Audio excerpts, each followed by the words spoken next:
throughout that whole journey, you know, you're looking for the next thing. You're looking for the magic bullet. You're searching out, you know, the innovative clinical trial that's going to be the answer. And fortunately, in the neuroblastoma world, there are brilliant physicians and researchers who are working on new therapies for kids and to some degree therapies for kids with brain relapses. So we were always jumping to the next thing, jumping to the next hospital that had something that might work. So there was always that hope, right? And to get to your specific question, we were in New York, um, and he, you know, was full of disease in the CNS, and we had had, I don't know, the third or fourth brain surgery, and, you know, just searching for the next thing. All the while in the back of our minds knowing that this is really, you know, really up against it now. And I remember that day very well. We were hopeful that there might be one other thing that we could try, and we were working with the physician up there to see if it might work. And he had a scan the day before. So we go to the hospital, and we were asked to come back into the office.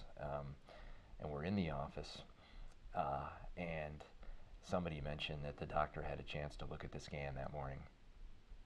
And he walked in, and, you know, scientist, clinician, you know, there was never a touchy-feely sort of dynamic.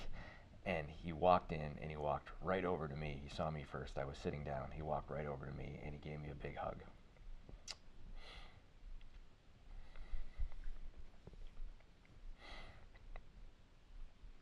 And, you know,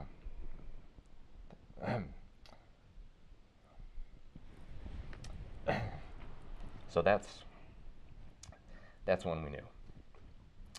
Didn't have to say anything. That was how the news was broken. And then, pretty quickly, you know, the conversation turns to end of life care, where you do it. I remember he signed a with, you know, our discussion and consent. He signed, and we signed a DNR letter because we had to take Evan from New York home, and we wanted to be at home. So that day